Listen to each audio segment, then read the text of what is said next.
Hi guys, welcome back to my channel.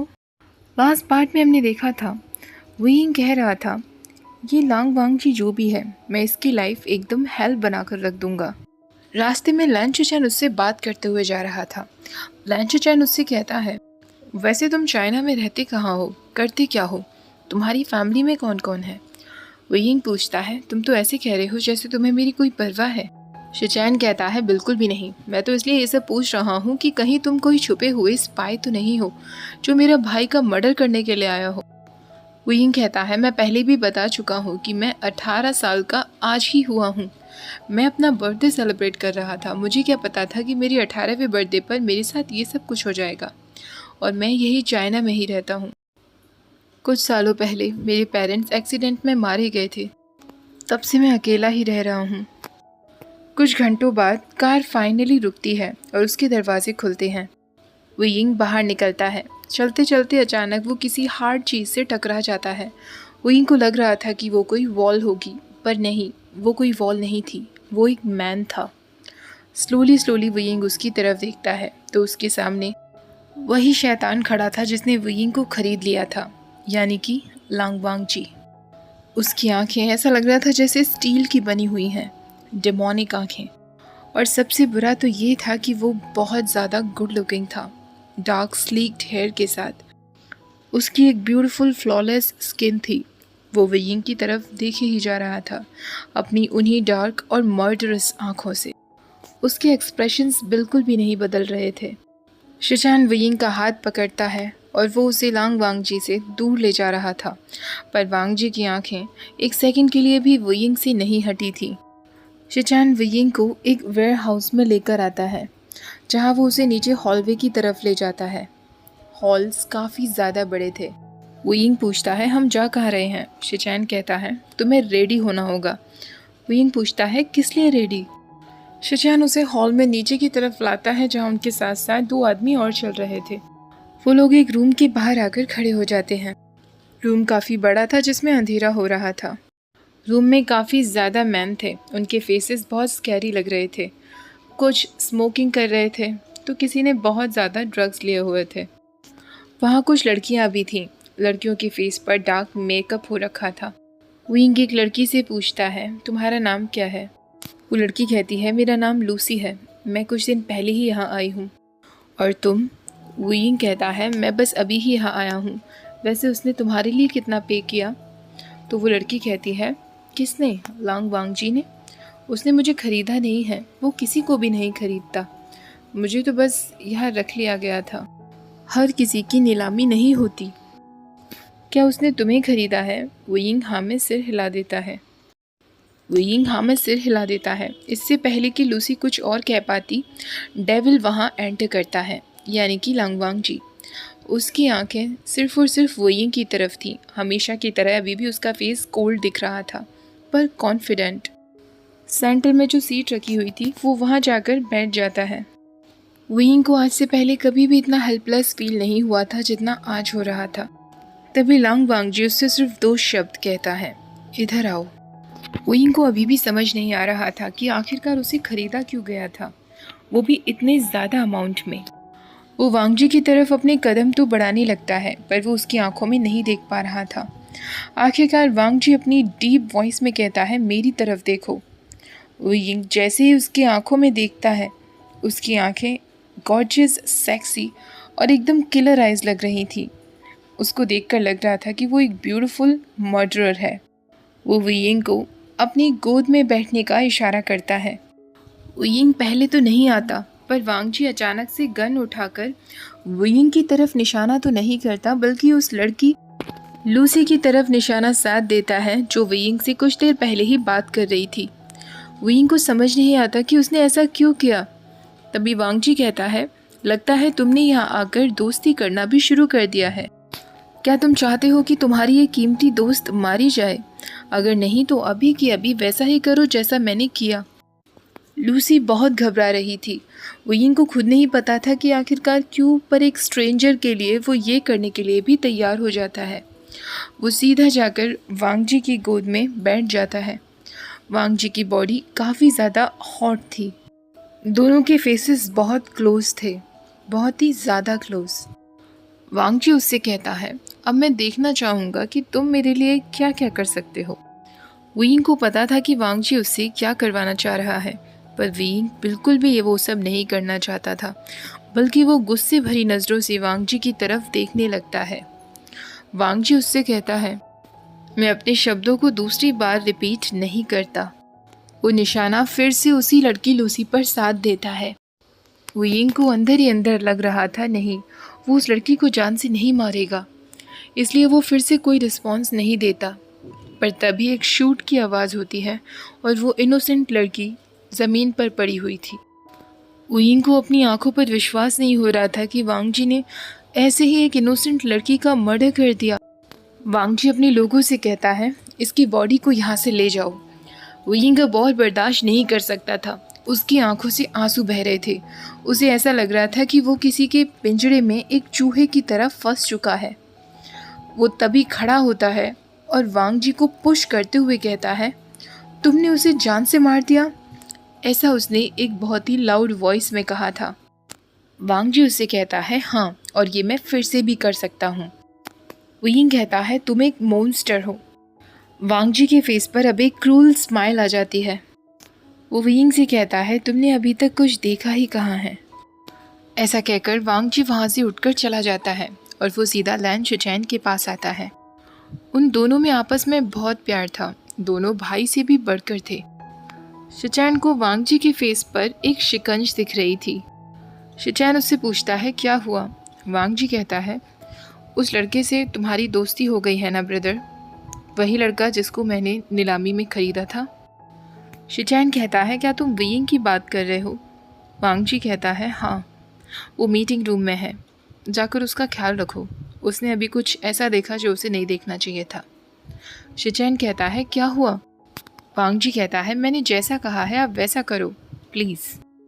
शिचैन तुरंत अपना सारा काम छोड़कर सीधे हॉल में जाता है, मीटिंग रूम में, जहाँ वीइंग अकेला बैठा हुआ था और उसकी आंखों से आंसू बह रहे थे। वो चिल्लाते हुए कह रहा था, तुम डेविल कहेंगे, तुम मुझे यहाँ क्यों लेकर आए, उसकी तरह तुमने मुझे भी क्यों जान से नहीं मार दिया, तुम सच में एक मॉन्स्टर हो। शिचैन उसके पास जाकर उससे कहता है, काम डाउन विवशन, क्या हुआ। वीइंग कहता है, तुम मुझसे पूछ रहे हो क्या हुआ, अपने भाई से पूछो क्या हुआ, उसने एक इनोसेंट लड़की को मार दिया, गलती सारी मेरी है। वांग जी भी वहीं बाहर खड़ा था। वो तुरंत अंदर आता है। वीइंग से कहता है, वो होना ज़रूरी था। वो शिचैन को वहाँ से जाने के लिए इशारा कर देता है और वीइंग से पूछता है, क्या तुम्हें पता है कि मैंने तुम्हें क्यों ख़रीदा। वीइंग उससे कहता है, हाँ, सेक्स के लिए, और किस लिए ख़रीदा होगा। वांग जी कहता है, सेक्स मुझे किसी से भी मिल सकता है, मैंने तुम्हें किसी और रीज़न से ख़रीदा है, मुझे एक प्रिटी लड़का चाहिए था जो हमेशा मेरे साथ रहे। वीइंग उससे पूछता है, सॉरी, क्या कहा तुमने। वांग जी कहता है, मेरे माफिया गैंग को लगता है कि मेरे अंदर स्टेबिलिटी नहीं है, तो अगर मुझे अपने अंदर स्टेबिलिटी लानी है तो मेरे पास एक सिंबल ऑफ सेटलमेंट होना चाहिए, और तुम्हें देखते ही पता नहीं क्यों मुझे ऐसा लगा कि शायद अगर तुम मेरी लाइफ में होंगे तो मैं थोड़ा सा बदल सकूँगा। वीइंग कहता है, व्हाट द हेल, मैं तुम्हारा कोई पर्सनल सामान नहीं हूँ। वांग जी कहता है, I am sorry little one, पर अब तुम मेरे ही पर्सनल सामान हो और मैं तुम्हारे ऊपर बिल्कुल भी इजी नहीं होने वाला। मुझे ये भी पता चल गया है कि तुम वर्जिन हो, पर कुछ और भी रीजंस हैं, क्या तुम गैस कर सकते हो। वीइंग उससे कुछ नहीं कह पाता। वांग जी मुस्कुराते हुए कहता है, हम इस बारे में बाद में बात करेंगे, फ़िलहाल हम बाहर जा रहे हैं, मैं शिचैन को भेजता हूँ, वो तुम्हें रेडी करवा देगा और तुम्हारे कपड़े भी बता देगा। ऐसा कहकर वो दरवाज़ा बंद करते हुए वहाँ से चला जाता है। बाहर आने के बाद वांग जी बार बार सोच रहा था, मैं उसे डिनर पर ले जा रहा हूँ, ये डम्ब आइडिया मेरे दिमाग में आया भी कैसे। मुझे उसे वैसे ही ट्रीट करना होगा जैसा कि मैं उसे खरीद कर लाया था। वीइंग के रूम के बाहर खड़े होते होते वांग जी को काफ़ी देर हो गई थी। वो मन में सोच रहा था, उसकी इतनी हिम्मत कि वो मुझे इंतज़ार करवा रहा है। तभी वीइंग बाहर आ जाता है। उसने वाइट शर्ट पहनी थी और ब्लैक जीन्स पहनी हुई थी। वीइंग काफ़ी ज़्यादा हैंडसम लग रहा था, जिसे देखकर वांग जी सोचता है, वो सच में ब्यूटीफुल तो है। उस दिन जब मैंने उसे ख़रीदा था, उसके फेस पर एक इनोसेंस दिखा मुझे, जो मुझे बिल्कुल अच्छा नहीं लग रहा था। वो इतना प्योर और स्वीट दिख रहा था। मैं उन ऑक्शंस में हमेशा जाया करता था, पर मैंने कभी किसी को नहीं ख़रीदा। पता नहीं क्यों मैंने इसे ख़रीद लिया। इसको देखते ही पहली चीज़ जो मैंने नोटिस की थी वो थी उसकी इनोसेंस। ये ऑक्शंस प्रॉस्टिट्यूट के लिए हुआ करते थे, जिन्हें सड़क से उठाया जाता था, पर ये लड़का बिल्कुल डिफरेंट था, एकदम डिफरेंट। इसलिए इसे सिर्फ मुझे अपने लिए ही चाहिए था। वेइंग कहता है, क्या अब हम यहीं खड़े रहेंगे या हमें कहीं जाना भी है? Mister Long Wang ji, I am sure आपने मुझे इसी तरह सिर्फ देखने के लिए तो नहीं खरीदा है। वांग जी कहता है, तुम्हें मुझे मिस्टर लॉन्ग वांग जी कहने की कोई ज़रूरत नहीं है, तुम मुझे केवल लंजा बुला सकते हो। वो उसका हाथ पकड़ता है और उसे खींचते हुए अपने गैराज में लेकर आ जाता है, जहाँ पर उसकी काफ़ी सारी महंगी महंगी कार्स खड़ी हुई थी। फरारीज, लैम्बोर्गिनीज, ऑडीज़ और भी काफ़ी सारी सुपर कार्स। वेइंग जिन्हें देखकर कहता है, क्या ये सच में सारी की सारी तुम्हारी हैं? वांग जी कहता है, हाँ, कोई एक पिक करो। वेइंग की आंखें एकदम फटी की फटी रह जाती हैं और वो वांग जी से कहता है, क्या सच में? वांग जी कहता है, हाँ, अब जल्दी पिक करो, मुझे भूख लगी है, हमें डिनर पर जाना है। वेइंग ऑडी R8 की तरफ इशारा कर देता है। वांग जी मुस्कुरा देता है क्योंकि ये उसकी भी फेवरेट कार थी। वांग जी बहुत ही रेकलेस ड्राइविंग कर रहा था। वेइंग ने तो अपनी आंखें ही बंद कर ली थी। वांग जी कुछ टाइम बाद अपनी कार को स्लो डाउन करते हुए कहता है, अब तुम अपनी आंखें खोल सकते हो। वेइंग जैसे ही अपने आंखें खोलता है तो उसके सामने जो व्यू था, उसे ऐसा लग रहा था कि कितने दिनों बाद उसे आज़ादी मिली हो। सामने एक वाटर फ्रंट का व्यू था, जहाँ से पूरी सिटी दिख रही थी। टेबल्स रखी हुई थी जहाँ कैंडल्स लगी थी। इंटीरियर भी बहुत ज़्यादा ब्यूटीफुल था। जैसे ही वो लोग अपनी अपनी सीट पर बैठते हैं, उनके पास एक यंगर वुमन आती है जो उन्हें ग्रीट करती है। वांग जी को देखकर वो कहती है, मिस्टर वांग जी, आपको फिर से देखकर खुशी हुई, तो आपके लिए कौन सी टेबल बुक कर दूं? वांग जी कहता है, ये मेरी डेट है, तो ऑफ कोर्स तुम हमारे लिए एक प्राइवेट टेबल बुक करो जिससे वाटर फ्रंट व्यू देखना चाहिए। वो लेडी कहती है, ऑफ कोर्स सर, और वहाँ से चली जाती है। ये डेट वेइंग के लिए बहुत इंटरेस्टिंग होने वाली थी। कुछ टाइम तक दोनों एक दूसरे को ऐसे ही साइलेंटली देखते रहते हैं। वांग जी ने अपने लिए एक एक्सपेंसिव वाइन ऑर्डर की थी और वेइंग के लिए स्कॉच। कुछ टाइम बाद वांग जी उससे कहता है, अब हम बिज़नेस की बात कर लेते हैं। मुझे अपने लिए एक प्रिटी लिटिल थिंग चाहिए जो हमेशा मेरे साथ रहे, और मुझे लगता है कि तुम्हारे अलावा वो और कोई नहीं हो सकता। पर प्रॉब्लम ये है कि तुम एक ट्रबल भी हो। वेइंग अपनी आईब्रोज उठाते हुए कहता है, क्या कहा तुमने, ट्रबल? वांग जी कहता है, हाँ, तुम सच में एक ट्रबल हो।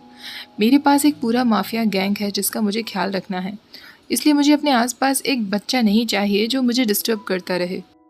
वेइंग सार्कास्टिक वे में वांग जी से कहता है, योर एक्सेलेंसी, मैंने कब आपको डिस्टर्ब कर दिया या परेशान कर दिया? वांग जी कहता है, तुम भागने की कोशिश करते हो, हर चीज़ के लिए रेजिस्ट करते हो, मुझे डिसरिस्पेक्ट करते हो। मैंने तुम्हें ख़रीदा है। मैं चाहता हूँ कि तुम मेरे साथ ये एग्रीमेंट करो कि अब मेरे लिए और प्रॉब्लम्स खड़ी नहीं करोगे, वरना तुम्हें पता है कि गन तो मेरे साथ हमेशा रहती है। समझ गए ना लिटिल बॉय? वेइंग को गुस्सा तो बहुत आ रहा था, पर वहीं वो मन में सोच रहा था, मैं तुम्हारी लाइफ हेल बना दूंगा। और वांग जी से कहता है, यस कैप्टन, जैसा आपने कहा वैसा ही होगा। वांग जी कहता है, मुझे लंजा बुलाओ, अभी कहा ना? वेइंग कहता है, यस लंजा। तो तुम एग्जैक्टली मुझसे क्या करवाना चाहते हो? वांग जी कहता है, वेल, सबसे पहले तो तुम्हें इम्प्रूव होना होगा। इसके लिए शिचैन तुम्हें देख लेगा। शिचैन तुम्हें ट्रेनिंग देगा कि हमारे माफिया गैंग में तुम्हें किस तरह रहना है। तुम्हें खुद को डिफेंड करना भी सीखना होगा, क्योंकि तुम अब माफिया मेंबर बनने वाले हो। वेइंग कहता है, व्हाट द हेल, क्या तुम मुझे सिखाने वाले हो कि फ़ाइट कैसे करनी है? वांग जी कहता है, सिर्फ बेसिक्स सिखाई जाएंगी वेवुशन। उसके बाद तुम मेरी मीटिंग्स में बैठोगे, मेरी पर्सनल नीड्स को सेटिस्फाई करोगे, इवेंट्स को अटेंड करोगे, हमेशा मेरे साथ खड़े रहोगे। इस तरह तुम्हें कुछ नहीं होगा। और मोस्ट इम्पॉर्टेंटली, चाहे कुछ भी हो जाए, तुम मुझे कभी भी डिसरेस्पेक्ट नहीं करोगे, क्योंकि उससे मुझे सबसे ज़्यादा नफ़रत है। समझ गए ना? वांग जी इतना गहरी वॉइस में पूछता है कि वुयिंग सिर्फ हाँ में सिर ही हिला पाता है। वांग जी उससे कहता है परफेक्ट। ओके गाइस, आज का पार्ट यहीं ख़त्म करते हैं। आई होप आप लोगों को आज का ये पार्ट भी पसंद आया होगा। अगर आप चाहो तो मुझे मेरे पर्सनल चैनल पर भी फॉलो कर सकते हो। चैनल का लिंक डिस्क्रिप्शन बॉक्स में है। ओके, तो मिलते हैं नेक्स्ट वीडियो में। तब तक के लिए bye bye, take care, thank you for watching.